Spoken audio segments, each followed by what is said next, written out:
السلام عليكم ورحمة الله وبركاته. أهلا بيكم. هنعمل مع بعض النهاردة وصفة تجنن، هوت هاني تشيكن سلايدر. الوصفة دي مختلفة عن كل الوصفات اللي قدمناها قبل كده، ومختلفة عادة عن السندوتشات اللي بتتقدم لأنها معمولة من أوراق الدجاج وغرقانة في صوص الرانش، وكمان صوص السرياتشا الرهيب الرهيب بجد، اللي هو فعلا اكتشاف. معايا أوراق الفراخ، معايا توم باودر وبصل باودر وبابريكا وفلفل اسود وزعتر وشيلي. لو انتوا حابين شيلي باودر حطوا، لو مش حابين هتكون هوت قوي، ف زي بالنسبه لي انا مش هعملها هوت قوي، فهتكون من غير شيلي باودر. حطيت بقى عليها نص لتر من اللبن الرايب، بس كده. وهي دي التتبيله، وبيضه زي ما انتوا شفتوا، يعني التوابل وشويه كمان من صوص السرياتشا. السيراتشا وبس كده. وهنحطها بقى ليله كامله في التلاجة. تاني يوم بقى هنعمل لها البريدنج بتاعها، عباره عن كوبايه من الدقيق وربع كوبايه من النشا، والكميه دي هتكون كافيه ان هي تعمل 6 اوراق من الدجاج. هنحط برضو نفس التوابل، البابريكا والسموكد بابريكا، وبرضو في التتبيله كنا حاطين سموكد بابريكا، وهنا هنحط سموكد بابريكا، وكمان في الصوص هنحط سموكد بابريكا، فهي فيها سموكد بابريكا كتير. فهنحط سموكد بابريكا وتوم باودر وبصل باودر و بابريكا عاديه، وممكن بقى شيلي باودر برضو لو حابين، او لا، يعني دي ترجع لذوقكم. تاني يوم بقى زي ما انتم شايفين هنزلها في البريدنج، ومن البريدنج على الزيت او على القلايه الهوائيه على طول. انا عملت قطعتين بس في الزيت معاكم، والباقي كله دهنته بالزيت كويس قوي وحطيته في القلايه الهوائيه، وطلعت تحفه جدا بجد.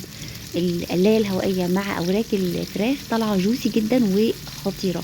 بس ندهنها كويس، ندهن طبقه البريدنج اللي عملناها عليها بالزيت. زي ما انتم شايفين كده اتحمرت كويس، طبقه كريسبي قوي. خدت معايا 4 دقايق على كل جنب، ولما بنزلها بحطها في نار هاديه. تعالوا نعمل بقى الدريسنج اللي بنحطه على العيش. بنحط توم مع زبده مع خضره، شبت بقى، بقدونس، كزبره، زي ما تحبوا، وندهن بيها وش الكايزر كده. هي دايما بتتقدم في سندوتشات كايزر. الوصفة يعني مكسرة الدنيا خالص في يعني في الفيديوهات الأجنبية، لكن أنا شفتهاش في وصفات مصرية. ده بقى الصوص السراتشا اللي هننزله فيها. معلقة من الزبدة أو السمنة، وحطيت معلقة من العسل الأبيض، وحوالي كوباية من صوص السراتشا. خطيرة يا جماعة، الصوص خطير خطير خطير اللي بيتحط معاه. تقدروا تعملوه كدريسنج للفراخ بعد ما تتحمر زي ما انا هعمل دلوقتي كده. وطبعا هنحط فيها سموكد بابريكا في الصوص كمان، او تقدروا تحطوها على الساندوتشات بس، زي ولادي كده ما عملوا، لان هم بيحبوا قرمشه الفراخ تفضل فيها ما تطراش ابدا. قلبته بقى على نار هاديه كده علشان السموكد بابريكا بس يدوب. وبعدين نزلت فيه قطع الفراخ المقليه. هنا معايا قطعتين اتقلوا في القلايه الهوائيه، وقطعتين اتقلوا في الزيت، زي ما شفتوهم معايا.